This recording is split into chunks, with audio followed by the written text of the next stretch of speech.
Okay, and welcome back. We were going to add some more stuff into our site. We go back into our site plan. Something else that might be interesting to have. We might actually want to put in some trees and such like that. If that's something we want to do, we got to go back into our massing and siting. We got site components under there. You can see that it's a tree. What the heck, will save the project. It's asking me to do that. We've done a little bit of work to it. We don't really want to lose all of that, I suppose.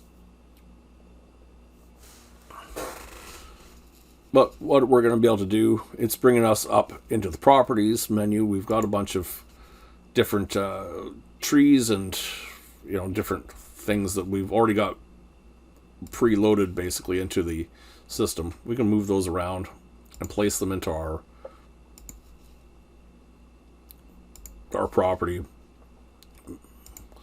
We're putting some deciduous red maple trees over here. We've got a little bit of something going on over that way to have something for people to look at as they're looking at our building.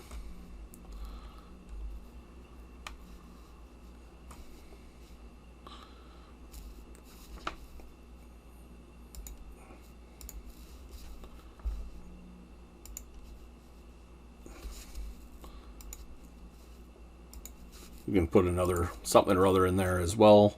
Maybe some apple trees in the front, slightly smaller, but give us a little bit different look. I'm not really doing this in any sort of manner. Like, you would definitely have somebody that's designing this and makes a nice job of it. I'm really not trying very hard at making a nice job of it. I'm just putting a bunch in there so you'll be able to see what that looks like when we're doing it. And actually, yeah, let's go take a look at what that looks like.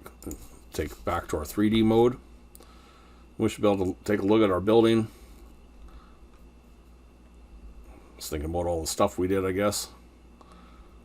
And there we have a bunch of our trees in the side there. And you can continue on just putting whatever kind of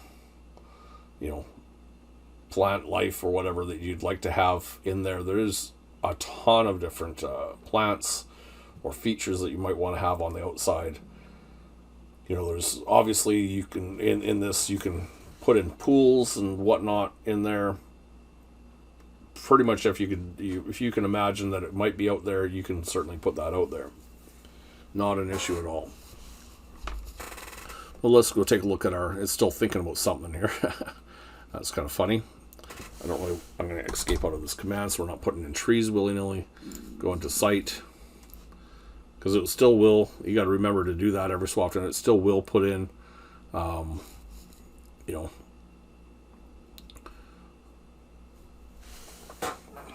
it still will add in different features if you haven't got it out of there and you were still in the apple tree tool.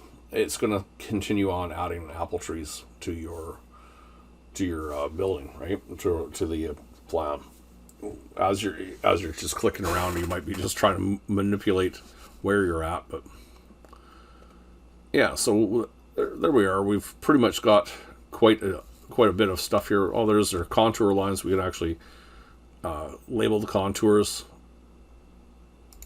if we'd like to, and that'll be done by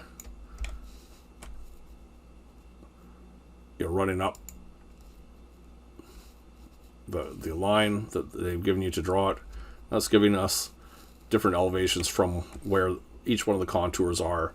It's a pretty good thing to have there for somebody that's not reading that and they don't know the increments necessarily of the contour lines. I'm sure that if you really wanted to get into it, you could certainly see what increments you'd like your contour lines to be at. Civil 3D, they definitely have a number of ways, and you could really go crazy with it, of course. And that is a little bit more of a program that has way more in depth earth movement, of course, because that is what the program's for. But yeah, in this case, we're just, I mean, you could probably have that information come into here, and then it might have a pretty intense topographical bit of data that's sitting on here that you would have to incorporate into your building. And then, you know, great, of course, more information the better as we're building something, you know.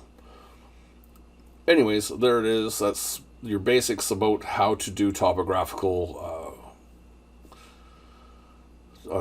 the topographical site manipulation. You put in some trees, put in some whatever plants that you'd like to have in there. Once again, we're going to escape out of that, so we're not putting more stuff in there than what we need to do.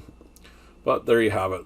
It's some pretty basics about your site area and how to make your space have some volume to it. We'll take a look in here. There's a 3D mode, and in the 3D mode, you know, that's kind of where we're at with everything. It doesn't look too bad. I think we're pretty much there now. We probably could add some more features actually into there. Certainly if you're building this, you'd have electrical and HVAC and whatnot in there. There's tons of stuff you can do to this type of building. Obviously, anything you can do to a real building, pretty much you can do to the buildings in Revit. Anyways, we'll end this video for now, and we'll see you in the next one.